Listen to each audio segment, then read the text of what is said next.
സർവ സൃഷ്ടികളുമൊന്നായി പുകഴ്ത്തിടുന്ന സൃഷ്ടാവിനെ സ്തുതിക്കും ഞാൻ.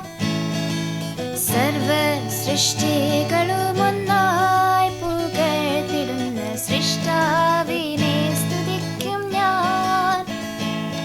ഈ ശോണിതലത്തിൽ ജീവിക്കുന്ന നാളെല്ലാം ഘോഷിച്ചിടും പൊന്നുനാഥനെ. ഈ ശോണിതലത്തിൽ ജീവിക്കുന്ന നാളെല്ലാം ഘോഷിച്ചിടും പൊന്നുനാഥനെ.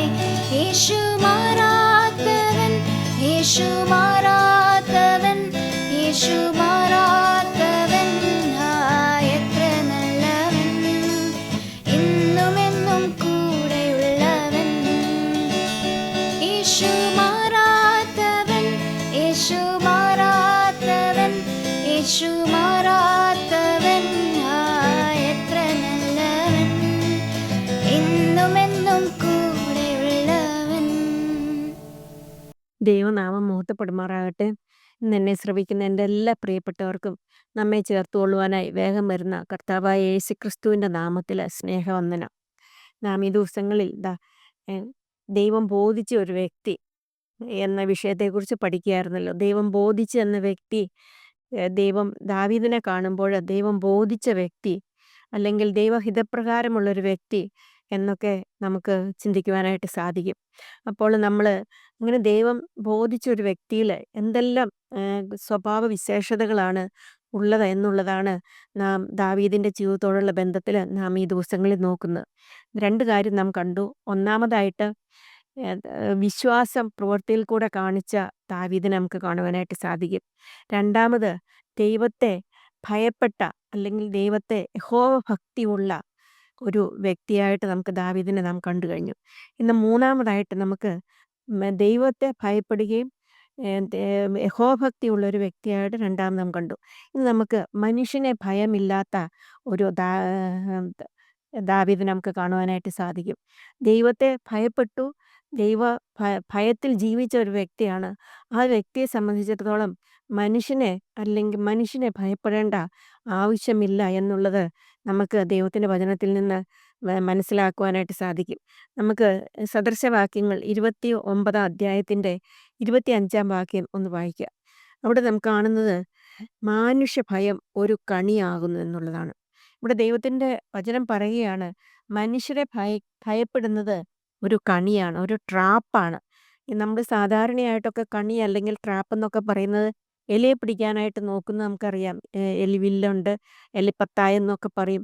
അത് വെച്ചിട്ട് അതിൽ സൂത്രത്തിൽ അതിൻ്റെ അകത്ത് സാധനങ്ങൾ, എലിക്ക് ഇഷ്ടമുള്ള സാധനങ്ങളെല്ലാം വെച്ചിട്ട് അതിൻ്റെ അകത്ത് അത് തിന്നാനായിട്ട് അകത്ത് കയറിപ്പോയിട്ടുണ്ടെങ്കിൽ പിന്നെ എലിക്ക് ഒരിക്കലും പുറത്ത് വരാനായിട്ട് സാധിക്കില്ല. ഒരു ട്രാപ്പാണ്.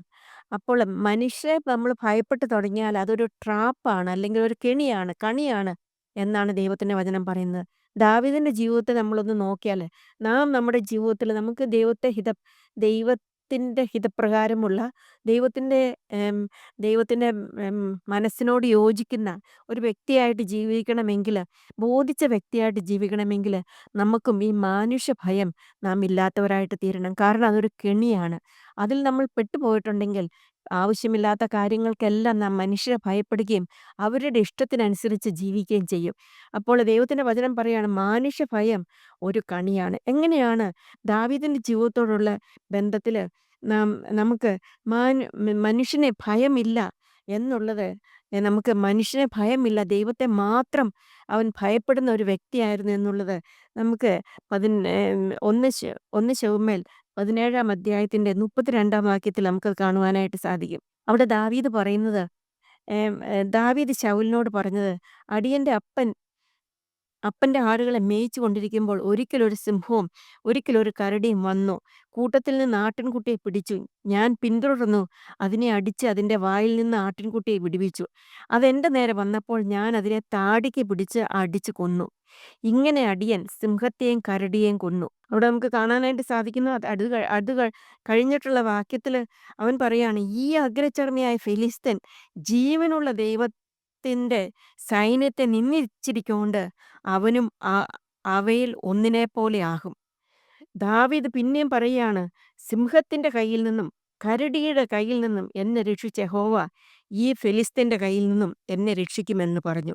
ശൗൽ ദാവീദിനോട്, ചെല്ലുക, യഹോവ നിന്നോട് കൂടിയിരിക്കും. ഇവിടെ നമുക്ക് കാണാനായിട്ട് സാധിക്കും, അവന് ഈ ബാക്കി സൈന്യം മുഴുവനും ഭയന്ന് വിറച്ച് ഇരിക്കുകയാണ്. നമുക്ക് കാണാൻ ഈ ഈ ഈ ഗോലിയാത്തിനെ കുറിച്ച് കാണുമ്പോൾ 40 ദിവസം മുടങ്ങാതെ രാവിലെയും വൈകുന്നേരവും ഈ ഗോലിയാത്ത് ഇങ്ങനെ ചെന്ന് വെല്ലുവിളിക്കുകയാണ്, ആരെങ്കിലും വരിക, ആരെങ്കിലും വരിക. ഈ ദാവീദിന്റെ 3 ജ്യേഷ്ഠന്മാരും അവിടെ ഉണ്ട്. അതുപോലെ ശൗൽ രാജാവുണ്ട്, യോനാഥാനുണ്ട്, അങ്ങനെ വിശിഷ്ടമായ ശക്തിയുള്ള അബ്നേറുണ്ട്. ഇങ്ങനെയുള്ള ഈ യോദ്ധാക്കളായിട്ടുള്ള എല്ലാവരുമുണ്ട്. എന്നാൽ അവർക്കെല്ലാം മരണത്തെ ഭയവും ഗോലിയാത്തിനെ ഭയമുണ്ടായിരുന്നു. എന്നാൽ ദൈവ ദൈവ ഈ ദൈവത്തിലുള്ള ആശ്രയം കാരണം ദൈവത്തെ ഭയപ്പെട്ട ദാവീദിനെ സംബന്ധിച്ചിടത്തോളം അവന് ഈ മനുഷ്യനെ ഭയമില്ലായിരുന്നു എന്ന് നമുക്ക് മനസ്സിലാക്കുവാനായിട്ട് സാധിക്കും. അതാണ് ഡെയിലി ജീവിതത്തിൽ കർത്താവ് ആഗ്രഹിക്കുന്ന നമ്മുടെ സ്വഭാവം. നാം കണ്ടു, മാനുഷ്യ ഭയം ഒരു കണിയാണ്. മനുഷ്യന് ഭയമുള്ള ഒരു വ്യക്തിക്ക് ഒരിക്കലും അവൻ മരണത്തെ ഭയപ്പെടും, അവൻ മറ്റുള്ളവരുടെ ഒപ്പീനിയൻസിനെ ഭയപ്പെടും, മറ്റുള്ളവർ എന്ത് പറയും, എന്ത് ചെയ്യുമെന്ന് അവർ അങ്ങനെയുള്ള ഇത് പോകും. എന്നാൽ ദൈവത്തെ മാത്രം ഭയപ്പെടുന്ന ഒരു വ്യക്തിയെ സംബന്ധിച്ചിടത്തോളം അവന് അവന് മനുഷ്യരെ ഭയപ്പെടേണ്ട ആവശ്യമില്ല എന്നുള്ളത് നമുക്ക് ദൈവത്തിൻ്റെ വചനത്തിൽ നിന്ന് തന്നെ മനസ്സിലാക്കുവാനായിട്ട് സാധിക്കും. നമുക്ക് വേറൊരു എബ്രായർ 13-ന്റെ 6-ാം വാക്യത്തിൽ നാം കാണുന്നത്, എബ്രായർ 13-ന്റെ 6-ാം വാക്യത്തിൽ, ആകയാൽ കർത്താവ് എനിക്ക് തുണ, ഞാൻ പേടിക്കുകയില്ല, മനുഷ്യൻ എന്നോട് എന്ത് ചെയ്യും എന്ന് നമുക്ക് ധൈര്യത്തോടെ പറയാം. കർത്താവ് നമ്മളുടെ ജീവിതത്തിൽ നിന്ന് ആഗ്രഹിക്കുന്ന കാര്യം ഇതാണ്. സഹോദരിമാരെ, കർത്താവ് നമ്മുടെ ജീവിതത്തിൽ ഓരോ ദിവസമുള്ള നമ്മുടെ ജീവിതത്തിൽ കർത്താവ് നമ്മളിൽ നിന്ന് ആഗ്രഹിക്കുന്നത് അതാണ്.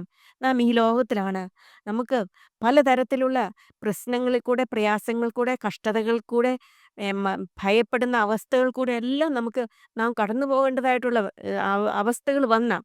എന്നാൽ ആ സമയത്തെല്ലാം നമ്മുടെ നമ്മുടെ ധൈര്യം, അല്ലെങ്കിൽ നമ്മൾ മനസ്സിലാക്കേണ്ടത്, എൻ്റെ കർത്താവ് എന്നോട് കൂടെയുണ്ട്, എനിക്ക് കർത്താവ് തുണയാണ്, എൻ്റെ എല്ലാ സാഹചര്യങ്ങളിലും അവൻ എൻ്റെ തുണയാണ്, ഞാൻ പേടിക്കയില്ല, ഈ മനുഷ്യന് എന്നോട് എന്ത് ചെയ്യുവാനായിട്ട് സാധിക്കും.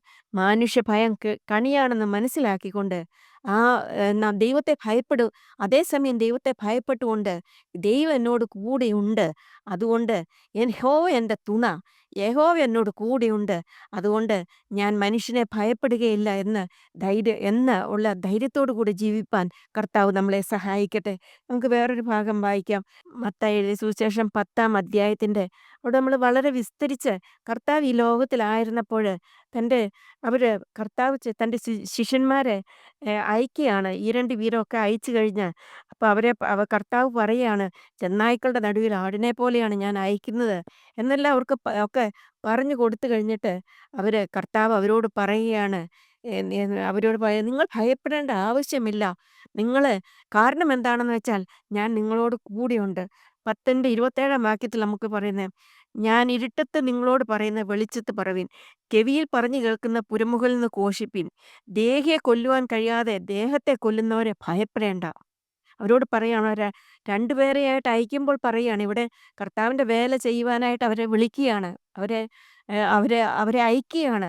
അന്നും ചെന്നായ്ക്കളുടെ നടുവിൽ ആടിനെ പോലെയാണ് ശിഷ്യന്മാർ പോയത്. എന്നാൽ ഇന്നത് എത്രയോ അധികമായിട്ടുള്ളത് എന്ന് നമുക്ക് മനസ്സിലാക്കുവാനായിട്ട് സാധിക്കും.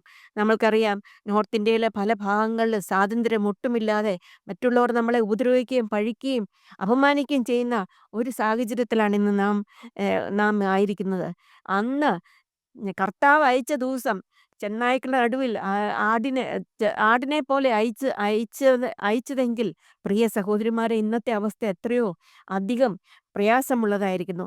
എന്നാലും കർത്താവ് പറയാണ്, നീ ഭയപ്പെടേണ്ട, ഞാൻ ഇരുട്ടത്ത് നിങ്ങളോട് പറയുന്നത്, ഞാൻ നിങ്ങൾക്ക് പറഞ്ഞു തന്നിട്ടുള്ള എല്ലാ കാര്യങ്ങളും വെളിച്ചത്ത് പറവീൻ, ചെവിയിൽ പറഞ്ഞു കേൾക്കുന്നത് പുരമുകളിൽ ഘോഷിപ്പിൻ. കർത്താവിൻ്റെ സുവിശേഷം പുരമുകളിൽ ഘോഷിപ്പാനുള്ളതാണ്, അത് മറ്റുള്ളവരോട് പറയാനുള്ളതാണ്. കാരണം മറ്റുള്ളവരുടെ ഹൃദയത്തെ രൂപാന്തരപ്പെടുത്തുവാനായിട്ട് കർത്താവിൻ്റെ സുവിശേഷത്തിന് മാത്രമേ, രക്ഷയുടെ സുവിശേഷത്തിന് മാത്രമേ സാധിക്കുകയുള്ളൂ. അതുകൊണ്ട് അത് പുരമുകളിൽ ഘോഷിക്കേണ്ടതാണ്. അത് കഴിഞ്ഞിട്ട് പറയുകയാണ്, ദേഹിയെ കൊല്ലുവാൻ കഴിയാത്ത ദേഹത്തെ കൊല്ലുന്നവരെ ഭയപ്പെടേണ്ട. മരണത്തെ ഭയപ്പെടേണ്ട എന്ന് കർത്താവ് നമ്മളോട് പറയുകയാണ്. ദേഹിയെ കൊല്ലുവാൻ നമ്മുടെ ആത്മാവിനെ നശിപ്പിക്കുവാൻ കഴി അവർക്കാർക്കും കഴിയുകയില്ല. നമ്മുടെ ഈ ശരീരത്തെ കൊല്ലുവാനായിട്ട് പലർക്കും സാധിക്കും. എന്നാൽ നമ്മുടെ ആത്മാവിനെ ഒന്ന് തൊടുവാൻ ഒന്ന് ആർക്കും സാധ്യമല്ല. അതുകൊണ്ട് നാം ഈ ലോകത്തെ, ഈ ജനത്തെ ഭയപ്പെടേണ്ട ആവശ്യമില്ല എന്ന് കർത്താവ് പറയുകയാണ്. അവിടെ പറയാണ്, ദേഹത്തെ നരകത്തിൽ നശിപ്പിപ്പാൻ കഴിയുന്നവനെ തന്നെ ഭയപ്പെടുവിൻ. നമുക്ക് ദൈവത്തെ ഭയപ്പെടണം, മനുഷ്യനെ ഭയപ്പെടേണ്ട ആവശ്യമില്ല എന്നിവിടെ കർത്താവ് തൻ്റെ ശിഷ്യന്മാരോട് അവരെ അയക്കുന്ന സമയത്ത് അവരോട് പറയുകയാണ്, നിങ്ങൾ ഭയപ്പെടേണ്ട ആവശ്യമില്ല. അത് കഴിഞ്ഞിട്ട് ഈ ലോകത്തിൽ ജീവിക്കേണ്ടത് ആവശ്യത്തെക്കുറിച്ച് പറയുമ്പോഴും അവരോട് പറയാണ്, നിങ്ങൾ ഭയപ്പെടേണ്ട ആവശ്യമില്ല. ഇവിടെ പറയാണ്, കാശിന് 2 കുരികിൽ വിൽക്കുന്നില്ലയോ? അവയിൽ ഒന്നുപോലും നിങ്ങളുടെ പിതാവ് സമ്മതിക്കാതെ നിലത്ത് വീഴുകയില്ല എന്ന് പറയാണ്. അവിടെ നമ്മൾക്കാണ്, കർത്താവ് എനിക്ക് തുണ, ഞാൻ പിന്നെ എന്തുകൊണ്ട് ഭയപ്പെടും? ഞാൻ എന്തുകൊണ്ട് പ്രയാസപ്പെടും? ഞാൻ എന്തുകൊണ്ട് ദുഃഖിക്കും? ഞാൻ എന്തുകൊണ്ട് നിരാശപ്പെടും എന്നുള്ളത് നമുക്ക് മനസ്സിലാക്കുവാനായിട്ട് സാധിക്കും. ഇവിടെയാണ് കർത്താവ് പറയുകയാണ്, കാശിന് 2 കുരികിൽ വിൽക്കുന്നില്ലേ? അവയിൽ ഒന്നുപോലും നിങ്ങളുടെ പിതാവ് സമ്മതിക്കാതെ നിലത്ത് വീഴുകയില്ല. പിന്നെ നമ്മൾക്ക് ഈ മനുഷ്യരെ ഭയപ്പെടേണ്ട ആവശ്യമില്ല. അത് കഴിഞ്ഞിട്ട് വീണ്ടും കർത്താവ് പറയാണ്, എന്നാൽ നിങ്ങളുടെ തലയിലെ രോമവും എല്ലാം എണ്ണപ്പെട്ടിരിക്കുന്നു. അതേ സഹോദരിമാരെ, നാം ഭയപ്പെടേണ്ട ആവശ്യമില്ല. മാനുഷ്യഭയം കെണിയാണെന്ന് എന്ന് മനസ്സിലാക്കിക്കൊണ്ട് നമ്മൾ ഈ ലോകത്തിൽ ജീവിപ്പാൻ, മനുഷ്യരെ ഭയപ്പെടാത്തവരായിട്ട് ദൈവത്തെ ഭയപ്പെട്ടുകൊണ്ട് ജീവിപ്പാനായിട്ട് കർത്താവ് നമ്മളെ സഹായിക്കട്ടെ. അതുകൊണ്ട് കർത്താവ് വീണ്ടും പറയാണ്, നമ്മുടെ തലയിലെ ഓരോ രോമവും എണ്ണപ്പെട്ടിരിക്കുന്നു. നമ്മുടെ തലയിൽ എത്ര രോമം ഉണ്ടെന്ന് നമ്മൾക്കറിയത്തില്ല. അത് അത് ഒരു ദിവസം എത്ര എണ്ണം നിലത്ത് പോകുന്നു എന്നുള്ളത് നമുക്കറിയത്തില്ല. നമ്മൾ മുറിയൊക്കെ അടിക്കുമ്പോൾ ഒരു കെട്ട് തലമുടി നമുക്ക് ചിലപ്പോൾ കിട്ടും. അങ്ങനെയെങ്കിൽ ആ ഒരു കെട്ട് തലമുടി നമ്മളത് എപ്പോഴാണ് നമ്മുടെ തലയിൽ നിന്ന് പോയത്, എങ്ങനെ പോയി എന്നുള്ളതൊന്നും നമുക്കറിയത്തില്ല. എന്നാൽ ഇവിടെ കർത്താവ് പറയാണ്, നിങ്ങളുടെ തലയിലെ ഓരോ രോമവും എല്ലാം എണ്ണപ്പെട്ടിരിക്കുന്നു. ഓരോ രോമവും എണ്ണപ്പെട്ടെങ്കിൽ അത് കൊഴിഞ്ഞു പോകുന്നത് കർത്താവ് അറിഞ്ഞിട്ട് തന്നെയാണ്. കർത്താവ് അറിയാതെയല്ല. അത്രമാത്രം കർത്താവ് നമുക്ക് തുണയാണ്. കർത്താവ് നമ്മളോട് കൂടെയുണ്ട്. കർത്താവ് നമ്മളെ എപ്പോഴും കൂടെ ഇരുന്ന് നമ്മളെ സഹായിക്കുന്നവനാണ്. നമ്മുടെ എല്ലാ കാര്യങ്ങളും അറിയുന്നവനാണ്. അതുകൊണ്ട് പറയുകയാണ്, നിങ്ങളുടെ തലയിലെ രോമവും എല്ലാം എണ്ണപ്പെട്ടിരിക്കുന്നു. അതുകൊണ്ട് ശിഷ്യന്മാരോട് പറയാണ്, ചെന്നായ്ക്കളുടെ നടുവിൽ ആടിനെ പോലെ ഞാൻ നിങ്ങളെ അയക്കുന്നു, എന്നാൽ നിങ്ങൾ ഭയപ്പെടേണ്ട ആവശ്യമില്ല എന്ന് പറയുകയാണ്. 31 വാക്യത്തിൽ വീണ്ടും പറയുന്നു, ആകയാൽ ഭയപ്പെടേണ്ട, ഏറിയ കുരികിലിനേക്കാളും നിങ്ങൾ ഉള്ളവരല്ലോ. മനുഷ്യരുടെ മുമ്പിൽ എന്നെ ഏറ്റുപറയുന്ന ഏവനെയും സ്വർഗസ്നായ എൻ്റെ പിതാവിന് മുമ്പിൽ ഞാനും ഏറ്റുപറയും. മനുഷ്യരുടെ മുമ്പിൽ എന്നെ തള്ളിപ്പറയുന്നവനോ എൻ്റെ പിതാവിന് മുമ്പിൽ ഞാനും തള്ളിപ്പറയും. നാം ഈ ലോകത്തിൽ ജീവിക്കുമ്പോൾ മാനുഷ്യഭയം കണിയാണെന്ന് മനസ്സിലാക്കിക്കൊണ്ട് നമ്മളെ ദൈവം ഏൽപ്പിച്ചിരിക്കുന്ന വിശ്വസ്തയോടുകൂടി ചെയ്യുവാനായിട്ട്, ദൈവത്തെ ഭയപ്പെട്ടുകൊണ്ട് ഈ ലോകത്തിൽ മാനുഷ്യഭയമില്ലാത്തവരായിട്ട് ജീവിപ്പാനായിട്ട് കർത്താവ് നമ്മളെ സഹായിക്കട്ടെ. നാം ഈ ലോകത്തിൽ കർത്താവിനെക്കുറിച്ച് സാക്ഷിക്കുമ്പോൾ, കർത്താവിനെക്കുറിച്ച് പറയുമ്പോൾ, അത് നമ്മളോട് കർത്താവ് പറയുന്ന പുരമുകളിൽ നമ്മൾ മിണ്ടാതിരിക്കണമെന്നുള്ളതല്ല സഹോദരിമാരെ കർത്താവ് നമ്മളെക്കുറിച്ച് പറയുന്നത്. അത് പുരമുകളിൽ ഘോഷിക്കണം. സഹോദരന്മാർ മാത്രമല്ല, സഹോദരിമാരെക്കുറിച്ചും അത് പുരമുകളിൽ കർത്താവിൻ്റെ വചനം, കർത്താവിൻ്റെ സുവിശേഷം, രക്ഷയുടെ മാർഗം പുരമുകളിൽ സുവിശേഷിക്കണം എന്നുള്ളത് തന്നെയാണ് കർത്താവ് പറയുന്നത്. അങ്ങനെ നാം ചെയ്യുമ്പോൾ നമുക്ക് ഭയപ്പെടേണ്ട ആവശ്യമില്ല. കാരണം കർത്താവ് എനിക്ക് തുണ. പിന്നെ എൻ്റെ കൂടെ കർത്താവുണ്ട്. എൻ്റെ തലമുടി പോലും എണ്ണപ്പെട്ടിരിക്കുകയാണ്. അനേക കുരുകിലിനേക്കാളും ഞാൻ വിശേഷതയുള്ളതാണ്. അതുകൊണ്ട് കർത്താവ് പറയാണ്, ഭയപ്പെടേണ്ട. കർത്താവ് ഭയപ്പെടേണ്ട എന്ന് പറഞ്ഞാൽ എനിക്ക് ഭയപ്പെടേണ്ട ആവശ്യമില്ല. ഞാൻ ദൈവത്തെ ഭയപ്പെട്ടുകൊണ്ട് ഭയമില്ലാത്തവരായിട്ട് ജീവിപ്പാൻ കർത്താവ് നമ്മളെ സഹായിക്കട്ടെ. അവൻ്റെ വലിയ നാമം മഹത്വപ്പെടുമാറാകട്ടെ. സിയോനിൽ വാണിടുവാനായി വിളിച്ചു തന്റെ ശ്രേഷ്ഠോപദേശവും തന്നു. സിയോനിൽ വാണിടുവാനായി വിളിച്ചു തന്റെ ശ്രേഷ്ഠ